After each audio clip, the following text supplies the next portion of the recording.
nós vamos continuar a estudar o livro de Jó, capítulo 10, versículo 1. Jó 10, 1 ao 3. Vamos orar antes. Meu Pai amado, Rei da Glória, é com muita alegria que me apresento perante o Senhor para ser direcionado por Ti, porque mais uma vez reconheço que a soberania lhe pertence. O Amém é o Senhor, a luz provém do Senhor. Tu és a inspiração, Tu és a sabedoria, Tu és o conhecimento. E eu me esvazio como um vaso de barro para se fazer com que o Senhor enche esse vaso com azeite puro, com vinho nobre, para poder derramá-lo sobre todas as casas cujo hoje estão sendo representadas nesse vídeo que eles estão assistindo. Obrigado por tudo, meu Senhor. Me coloco perante o Rei e lhe digo: eis-me aqui, Senhor. Amém e amém. Glória a Deus. Preparem-se, não deixe nada lhe roubar, nem sonolência. Se acontecer isso, levanta-te, vai na cozinha rapidinho, bebe um copo de água gelado, coloca água no teu rosto, faz o que for, mas não seja roubado quando o Senhor quer usar a minha vida para lhe falar. Amém? Jó capítulo 10, versículo 1, disse Jó: minha vida só me dá desgosto. Por isso darei vazão à minha queixa e de alma amargurada me expressarei. Direi a Deus: não me condenes. Revela-me que acusações tens contra mim. Tem prazer em oprimir-me e rejeitar a obra das tuas mãos, enquanto sorris para o plano dos ímpios? Veja as colocações de Jó. Quantas asneiras o homem é capaz de falar quando está olhando para seu problema, quando apenas está olhando para seu problema e não querer ver e entender aquilo que o Senhor pode estar fazendo ao seu redor. Usando talvez os amigos de Jó, que com tanta sabedoria foram instruídos com sabedoria por parte de Deus a falar, a aconselhar o próprio Jó na pior fase da vida dele. É verdade que Jó estava sofrendo muito. É verdade que Jó estava assolado com uma enfermidade. A sua pele lhe doía tanto que ele tentava se coçar e não parava, estava passando por dores, dificuldade, tinha perdido absolutamente tudo. Agora, você pode falar: mas pastor Cris, é fácil falar isso. Agora, passa você por tanta dor para ver se você não vai murmurar ou talvez falar como esse falou. Se a história de Jó nos é dada, é para que nós possamos aprender dele e agir diferente. Se porventura alguns estão passando por grandes momentos, por momentos muito complicados, seja no seu casamento, seja na sua saúde, seja de qualquer forma, a ensinança que se pode extrair do livro de Jó. Então, o que nós podemos avaliar e analisar nesse trecho que acabo de ler? Que quando uma pessoa imatura espiritualmente sofre e não tem resposta do porquê sofre, porque ali está o assunto. Porque tem pessoas que sofrem e não têm resposta a saber por que eu estou sofrendo. É pecado meu? Pecado dos meus pais, talvez? Eu estou falhando aonde, Senhor? Para sofrer aquilo que hoje estou passando. A tendência dessas pessoas é questionar o seu Criador. E exatamente o que Jó fez na passagem que nós estávamos lendo. A tendência do homem que passa por sofrimento e que é imaturo é culpabilizar o Criador.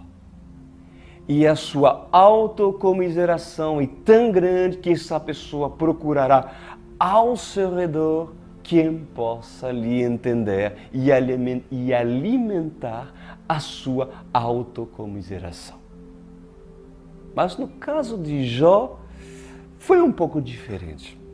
Foi um pouco diferente porque Jó, ele não procurou pessoas que pudessem entender sua autocomiseração, seu mundinho de sofrimento. Jó foi agraciado por ter amigos que falavam a verdade para ele e que, por falar a verdade, o contrariava em muitas áreas e linha de pensamento que Jó tinha estabelecido e tinha como entendimento naquele momento em que estava passando pelo que estava passando. E mesmo Jó, sendo muito bem aconselhado pelos seus amigos, Jó ainda estava fechado sobre qualquer direção sábia dada pelos seus amigos. E Jó disse, olha o que ele disse, versículo 2, direi a Deus, não me condenes, revela-me que acusações tens contra mim. Ou seja, onde estou errando, Senhor? Né? Versículo 3, tens prazer em oprimir-me? Em rejeitar a obra das tuas mãos, enquanto sorris para o plano dos ímpios? Muitas asneiras Jó estava falando. Muitas asneiras Jó estava falando. E um homem que quer resposta, mas não as tem quando passa por dificuldade, ele é capaz de falar asneiras, até mesmo para seu Criador, contra seu Criador. Deus teria prazer em oprimir e rejeitar a obra das suas mãos? O oleiro teria prazer de quebrar o vaso? De jogar um vaso e quebrá-lo? Certamente não. Deus teria prazer em ver uma pessoa sofrendo? Pois tem pessoas que têm coragem de dizer sim. Mas eu vos digo, não. Deus não tem sequer prazer de sentenciar uma pessoa e levar e mandá-lo para o inferno. Porque o único que tem o poder de sentenciar e estabelecer o veredicto final sobre quem deve ir para o inferno ou quem será salvo é o próprio Senhor. Mas Deus não tem prazer em ver pessoas, obra das suas mãos, criaturas, se perder para todo sempre. O que Deus faz com sua obra-prima? Com a obra das suas mãos? De que forma Deus trata um vaso do começo até o fim? Um vaso cujo Senhor diz, desse barro eu tenho um projeto. E se eu tenho um projeto com esse barro, que não tem forma, pois a obra que eu iniciei, irei terminar.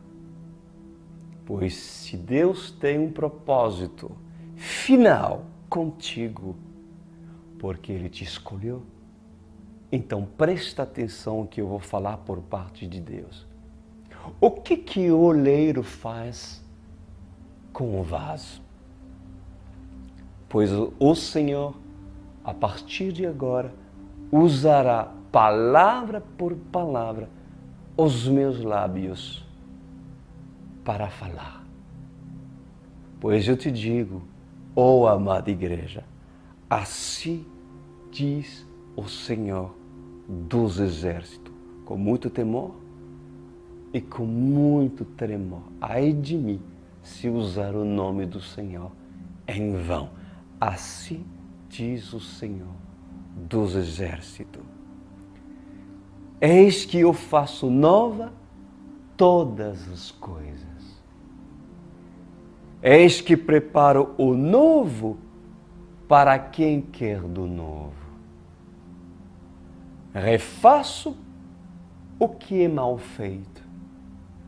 Busco a excelência e na excelência crio o que não precisa ser refeito. Pois assim como um escultor, assim como um bom oleiro, se o vaso não sai de acordo com o que o oleiro pretende fazer, então o oleiro quebra o vaso e o refará. E assim continua dizendo o Senhor. E eu trabalho com o barro, e o barro precisa de elementos para se tornar o vaso. O barro precisa ser moldado. O barro precisa ser trabalhado. Mas para que se trabalhe o barro, é necessário mãos de um artista, mãos de um oleiro. Pois eu sou oleiro, assim diz o Senhor. Eu sou o oleiro que trabalha o barro. O barro, às vezes, insiste em não aceitar a água, porque quando se lança a água sobre a argila, rapidamente a argila absorve a água e insiste em não amolecer. Pois há uma necessidade do barro de receber a água. Mas quando o barro, o argila recebe e não se deixa ser tratado, então ele é formado com aspecto errado e seca rapidamente. Então, assim diz o Senhor, o oleiro que é oleiro, quando vê o barro resistente, ele pega o seu martelo e quebra o barro. E então, ele refaz o barro, coloca mais água, mistura na terra e começa a mexer até aparecer uma consistência de barro. E então o verdadeiro oleiro começa a dar forma ao barro e faz lindos vasos, vasos para serem admirados, vasos para serem úteis a fim de carregar quantidade de água. E esse barro se torna botijas, se torna armazenadora, barris a estocar a água. Qual é o barro se tornando vaso? Não se tornaria barril de água. Qual é o odre? Assim diz o Senhor. Uma vez feito pela mão do oleiro, não seria usado para a utilidade do armazenamento da água ou do vinho. Qual é o odre que, feito pela mão do oleiro, não receberia a água e não armazenaria a água dentro de si, para que aquele que tem sede venha e também prove dessa água?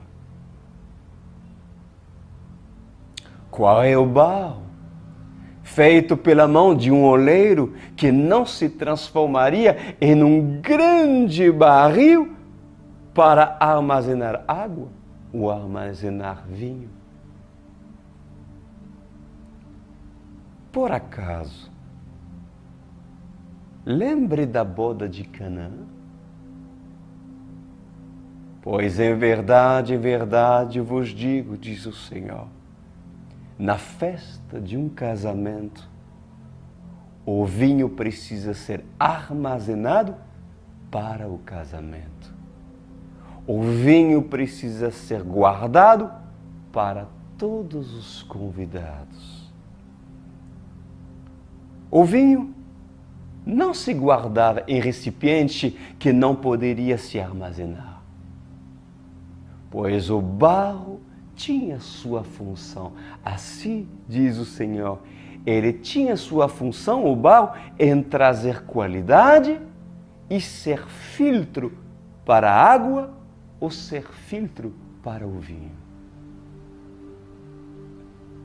Pois em verdade eu vos digo, diz o Senhor, nessa noite para a sua noiva, eu sou o oleiro que fez o barro, para que o barro entendesse que uma vez ele formado vaso, a função dele é armazenar água, guardar o meu espírito, guardar os dons do meu espírito, guardar a minha presença, guardar o que de mim é melhor, as virtudes e as qualidades. Ei, barro, deixa-me fazer vasos, deixa-me armazenar em ti a minha água. Assim diz o Senhor.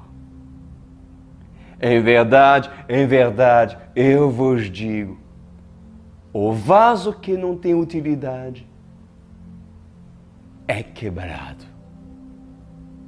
Quebrado e quebrado. Se necessário, refeito e refeito. Pois como bom oleiro, observo os vasos que fiz. E se necessário, os quebrarei novamente para refazê-los. Pois assim diz o Senhor dos Exércitos.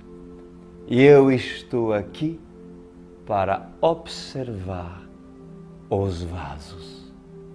E se é necessário quebrá-los, e se é necessário refazê-los, eu os refarei, porque um vaso que não tem utilização para armazenar água ou vinho não é um vaso bem-vindo aos meus olhos.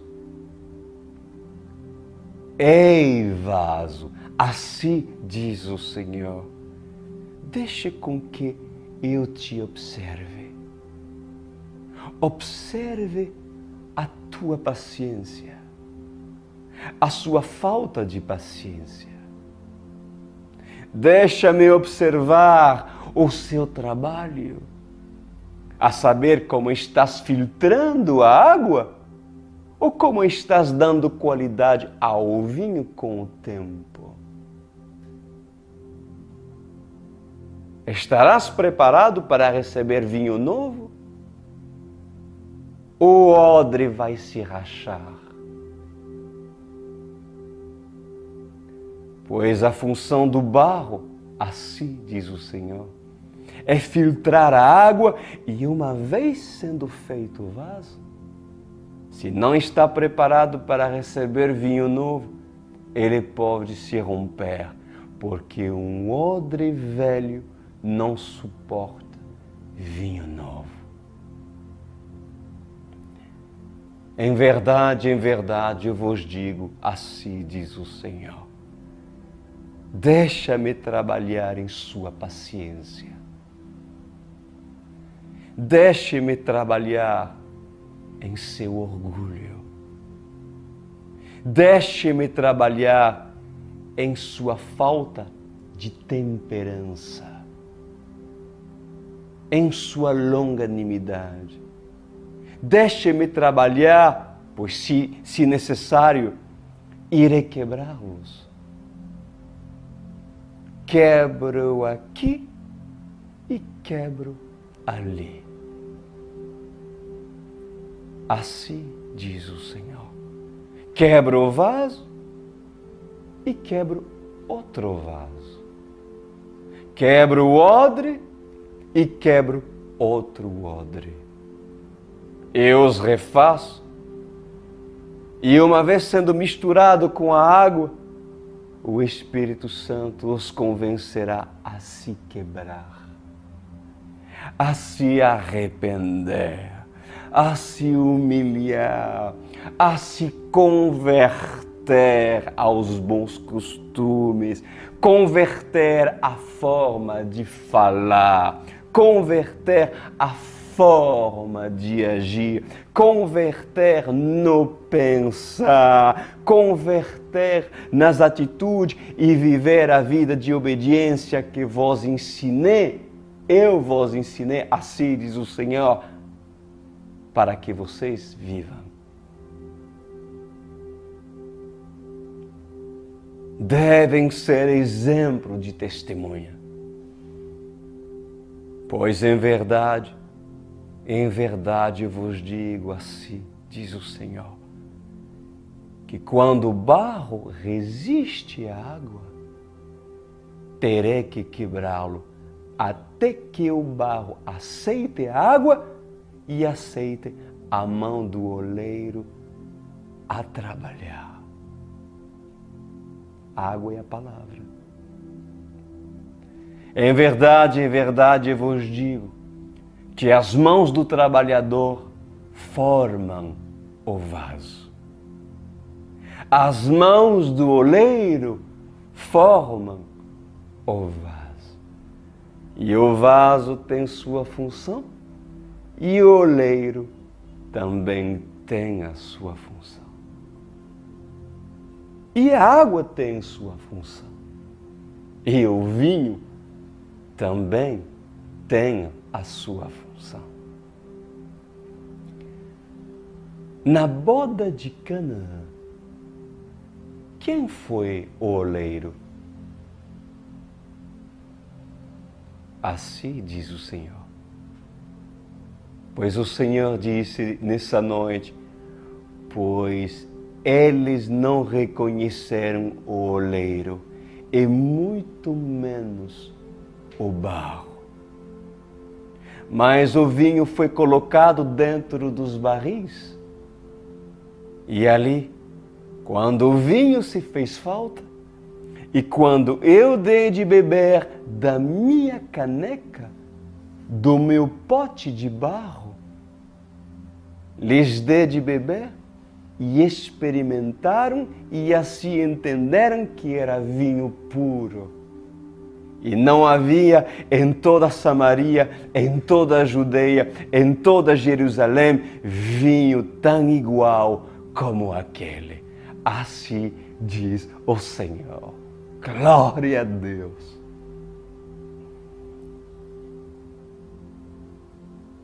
E agora eu vos falo, o pastor Cris. Você, igreja escolhida do Senhor, consegues reconhecer o trabalhar do teu oleiro? O foges das suas mãos porque já tens uma opinião própria daquilo que deve ser e como deves agir. E quando o vaso é preparado e o oleiro usa o seu vaso para transportar o seu vinho, consegues reconhecer o vinho nobre? Ou para ti, vinho barato e vinho nobre pode se misturar na sua boca? Porque sequer sabe diferenciá-lo. Se você quer insultar uma mesa de um francês que te apresenta vinho, é você misturá-lo, um vinho nobre, com um vinho barato, de supermercado. Pegar esse vinho e dizer, é eu mesmo. Para um conhecedor de vinho, é um insulto. Sabia que há pessoas que fazem isso? Que de repente ouvem uma pessoa usada de verdade por Deus e depois troca de canal de YouTube e se alimenta de lixo, de um vinho barato, vulgar, que não agrada a Deus. Você sabe diferenciar o bom vinho, o vinho nobre, de um vinho estragado, de um vinagre?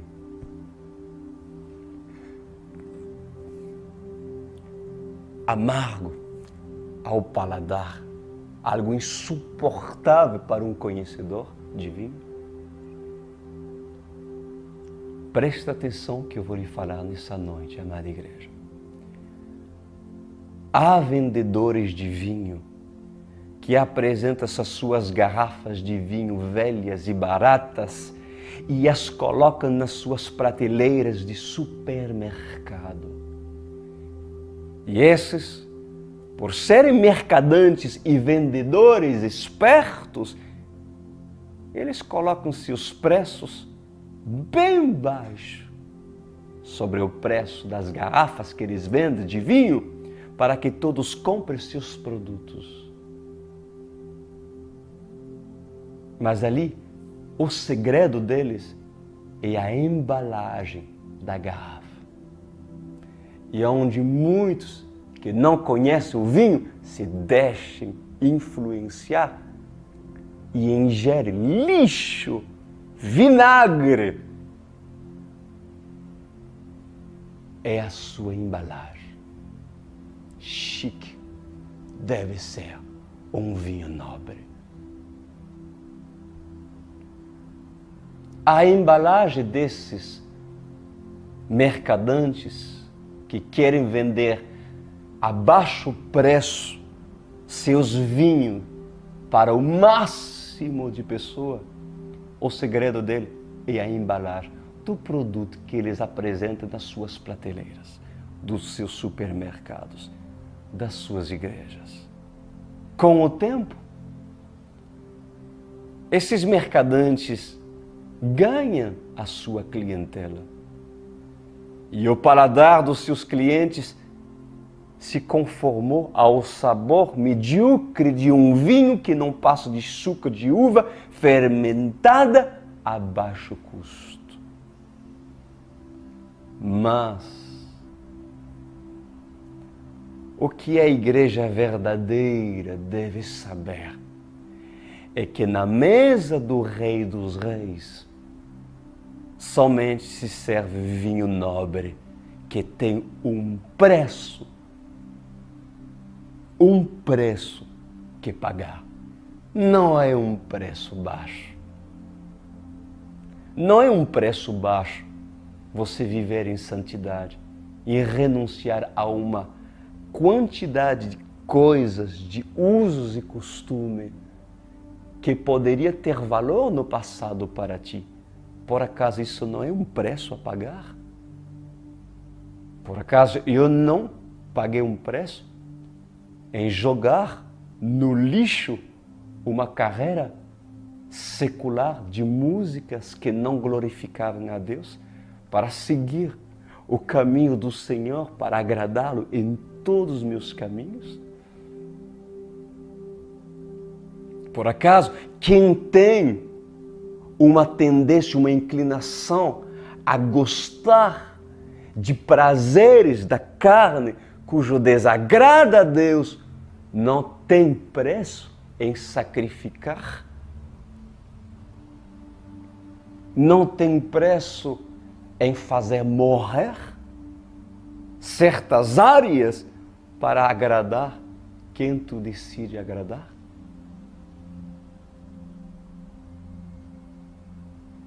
Na mesa do Senhor, para você provar desse vinho, deves tu pagar o preço, porque esse vinho nobre não é para qualquer um. Há um preço, que é a igreja, para se assentar nessa mesa, inclusive fazer parte da boda do Cordeiro, cujo Senhor servirá todos os seus convidados, terá que ter pagado um preço enquanto estiver em vida. Pode um homem com paladar ruim identificar um vinho nobre? Há pessoas que não fazem diferença. Se você coloca para ele beber um vinho de R$10 e um vinho tem garrafas que custam até mesmo 5.000, 10.000 euros. Tem pessoas que não fazem diferença. Sabe por quê? Porque não têm educação do paladar e não são conhecedores. E são tão ignorantes que um mercadante enganador pode até mesmo convencer esses em dizer: o meu vinho que custa R$10 é melhor daquele outro. E por não saber, a maioria, a massa popular ignorante se deixa enganar por uma linda publicidade. Uma publicidade intensiva na rádio, uma publicidade intensiva na televisão, e entra na mente daqueles que amam ver lixo e termina acreditando que aquilo que é lixo aos olhos de Deus é o certo para, supostamente, o reino de Deus. Ai desses! Pois os grandes conhecedores de vinho sabem diferenciar o bom vinho, porque educaram os seus paladares para poder avaliar o bom e o ruim. Mas o avarento, o enganador, os mercadantes que fazem comércio com o vinho, alegando que é nobre, sendo que é ruim, esses enganam uma geração que sequer foi educada em discernir o que é bom e o que é ruim, porque não conhece a palavra. Não a lê, não a examina e não são ensinados. Essa geração escolhe o vinho pela etiqueta moderna e sua embalagem, e não pelo barril de barro que contém o vinho nobre. Quando passa pelo nobre, esses vê o barril, julgam o barril e dizem: por que compraria esse vinho, sendo que a embalagem do outro é de vidro e muito mais moderno? Barril de barro não se usa mais. Na minha época, em 2022, ou 23, 24, quando vocês estão ouvindo essa palavra, ou mais, não se usa mais. E o preço é demasiadamente caro para colocá-lo sobre minha mesa. Então, por que trocarei de vinho, sendo que já o mais barato me proporciona alegria? Porque a igreja dessa era moderninha, que não prega a palavra porque é antiga, porque apenas sustenta os seus discursos com teoria, ensinamento, conhecimento, sem a palavra do Senhor. Filosofias humanas, cujo não se prega a palavra de Deus. Um vinho estragado, que educa uma geração, porque tem forte publicidade, porque são igrejas fortes que têm condição de investir em televisão, em rádio, e faz com que esses pobres, enganados pelo monopólio, pela força desses ministérios, a indoutrinar uma geração que sequer sabe discernir um vinho nobre do vinho barato. E esses se alegrem, porque dizem, o vinho que eu tomo, eu rio. Gente, eu estou tão feliz na minha igreja, tão feliz, tem ar-condicionado, é uma igreja próspera, ela está crescendo, está enorme. Era tão pequenininho, olha hoje, tem até mesmo 500 filiais, espalhado 1000. Gente, que a igreja influenciada. Como essa igreja está convertendo almas. Eu sou tão feliz na minha igreja, pois a amada igreja escolhida pelo Senhor. Entenda que até o vinho mais vulgar e mais barato é capaz de trazer alegria para quem deseja se embriagar com esse vinho. Cansei de ver igrejas mortas,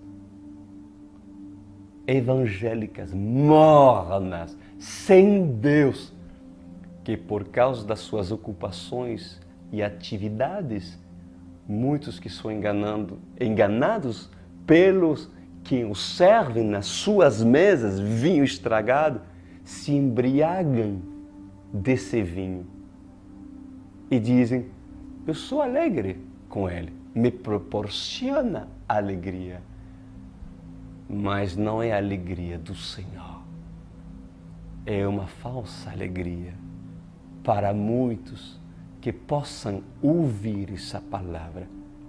Avalia tu o vinho cujo decidiste te embriagar. Avalia o odre que sai do barril, que vai determinar a qualidade verdadeira daquilo que tu estás ingerindo. Pois muitos são aqueles que ficam embriagados com o vinho daqueles mercadantes e dizem, é por isso que eu compro. Esse vinho me faz rir, pois no altar eu bebo. E quem me serve traz toda a congregação a gargalhadas com assuntos que tratam de tudo menos da palavra. São muitos que bebem desse cálice, Pastor Cris.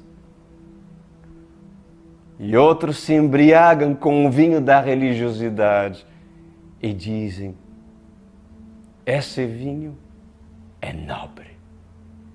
Esse vinho é o melhor. Mas se procures as bodegas escondidas dessas igrejas, atrás do altar, perceberás que o que contém o vinho que eles bebem são odres velhos que estragam o vinho. Mas esses são convictos que bebem do novo. Por quê? Porque se recusam a avaliar o odre. E por não avaliar o odre, por não colocar à prova um apóstolo que se diz apóstolo, um pastor que se diz pastor, mas se deixa influenciar pela embalagem, pelas lábias do mercadante enganador que te apresenta um odre e te diz, beba, porque esse é o melhor vinho.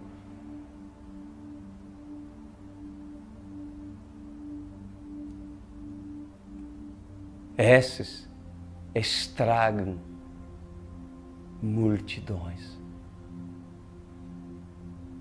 enganando-as. Mas esses são convictos que bebem do novo porque se recusam a avaliar o odre. E por não avaliar o odre, quem bebe do vinho estragado se torna culpado por ingerir um vinho imundo. O que Deus fará com aqueles que bebem do cálice daqueles que enganam? Quer saber? Olha que fala em Apocalipse, capítulo 17, versículo 4. E a mulher estava vestida de púrpura. A mulher na Bíblia representa a igreja. E a mulher estava vestida de púrpura e de escarlata, adornado com ouro e pedras preciosas e pérola, e tinha na mão um cálice de ouro cheio de abominações e da imundície da sua prostituição. Pois há um povo cujo pertence à igreja da mulher. Essa mulher, pois é comparado na Bíblia à igreja, porém é uma igreja prostituta, uma igreja que altera a palavra, uma igreja que traz conceitos religiosos e pegam pedaço da palavra e faz de um versículo um contexto para trazê-lo a cumprir seus próprios benefícios. Mas essa igreja que faz tais coisas não é pura, não é santa e não é a noiva. Essa mulher, essa igreja, cujo é falado aqui no Apocalipse, ela vem de Roma, para não falar exatamente o nome dela. Mas ela tem filhas. A igreja de Roma tem filhas. Prostituta da palavra de Deus.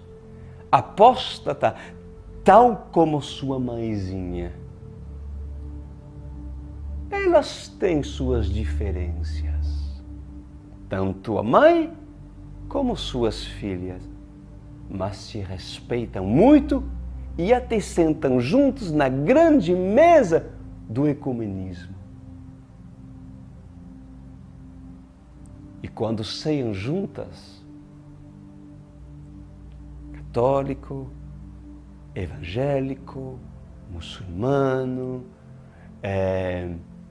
judeu, quando ceiam juntos, a grande Babilônia juntando suas filhas, levantam o cálice da sua prostituição, levantam o cálice cheio do seu vinho barato e estragado e brindam unidade e prosperidade para que todos possam beber dela.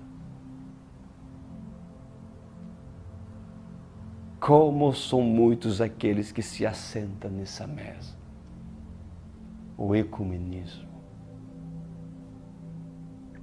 Bebem e dizem, esse vinho é bom.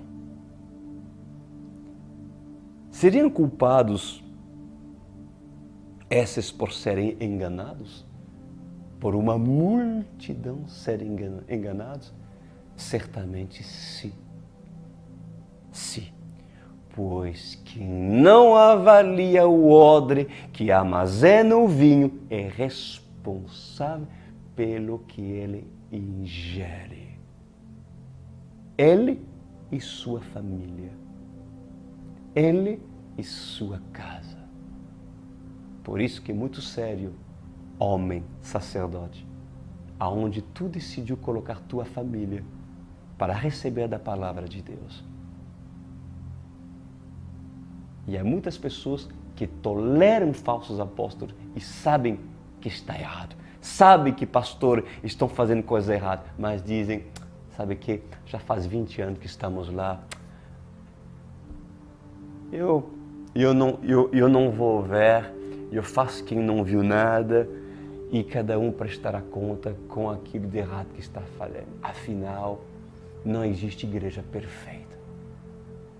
E enquanto isso, tu, ó sacerdote, estás permitindo que na tua mesa há um vinho que será o motivo de você colher amanhã o vinho do furor do Senhor, o vinho da ira do Senhor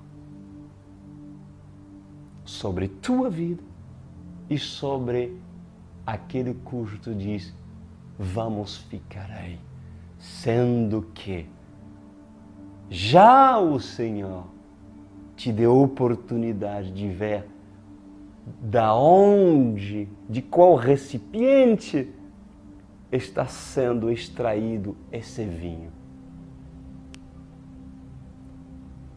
E quem o bebe será muito cobrado por parte de Deus no dia da cobrança. Por acaso, Jesus não veio para protegê-lo dos enganos e ensiná-los a avaliar o odre? 1 Coríntios capítulo 10, versículo 21 a 22 diz, vocês não podem beber do cálice do Senhor, porque tem um cálice. O Senhor tem um cálice para lhe dar, tem um vinho para lhe dar. Não pode beber do cálice do Senhor e do cálice dos demônios. Tem pessoas que misturam os dois vinhos. É um insulto para Deus. É um insulto para o Senhor. Há pessoas que me deixam mensagem e às vezes me comparam com algumas pessoas que não vivem a palavra de Deus, que eu conheço os bastidores. E eu penso, como é possível que tais pessoas conseguem beber de um vinho nobre e de um vinho barato, do vinho da mesa dos demônios, e pega esses dois e mistura.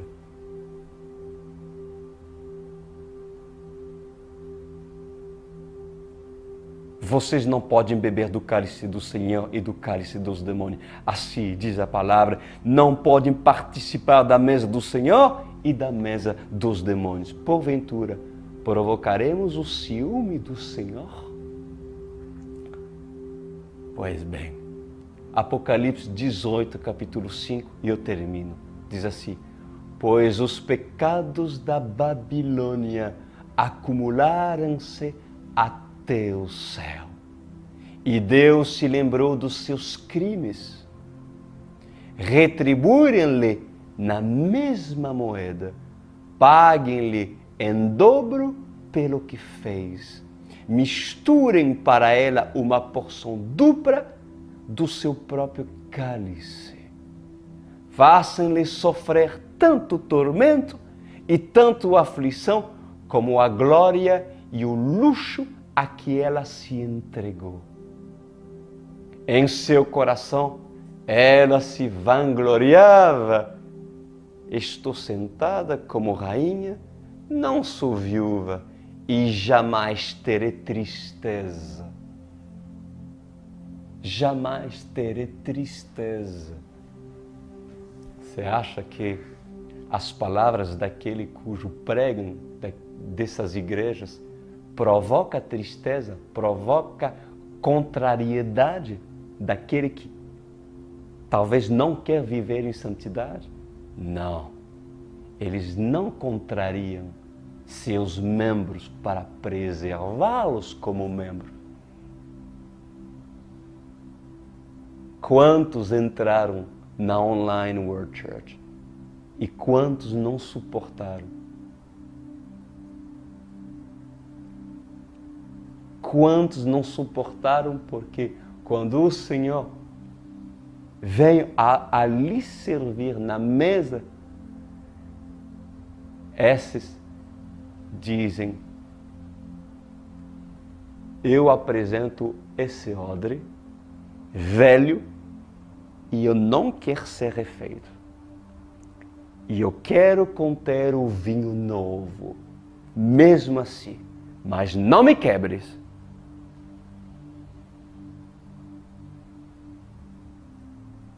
Eu não preciso lhe quebrar, basta você receber o vinho novo, porque por si só o vaso vai se quebrar. O odre velho não vai suportar. E ele sai.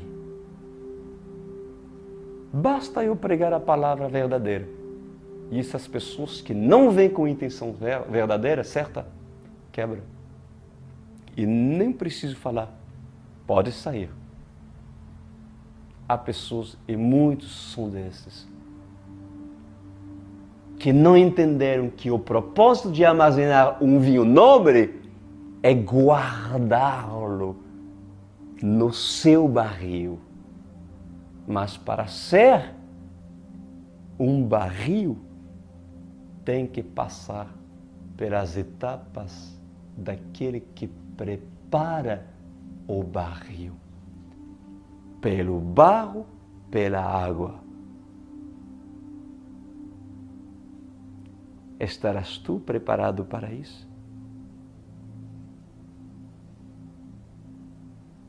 Estarás tu preparado para isso? Ou não? Espero que sim. Espero que sim. Eu não vou enganar uma geração. Eu não fui levantado por Deus para isso.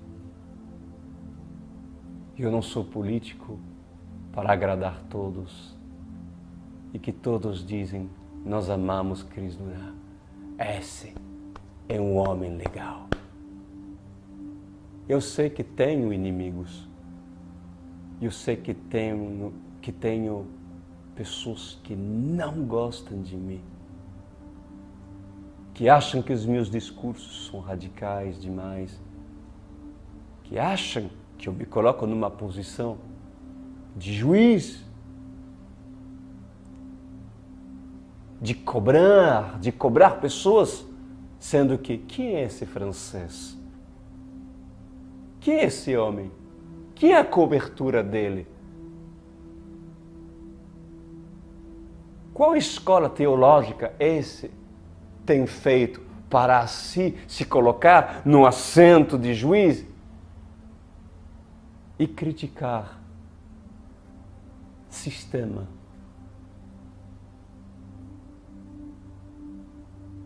A minha intimidade com Deus é suficiente.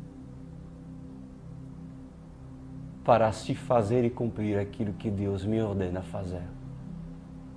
Filhinhos, coloquem à prova os pastores que se dizem pastor, mas não são. Não tolerem Jezabel. Estejam, pois, atentos, vigilantes, pois os dias são maus. Cuidado com o vinho que você bebe. Se teu paladar não está educado para avaliar o bom do errado, a escola que pode te ensinar a educar seu paladar. Entra nela. Prova do bom, prova do ruim. Mas para saber o que é bom, é necessário que um conhecedor que conhece o vinho nobre te ensina e te eduque para depois avaliar e ter sido ensinado, você não mais ser enganado por qualquer doutrina ou ensino barato por aí, de uma graça cujo não se paga preço para terra de graça. Feche os seus olhos.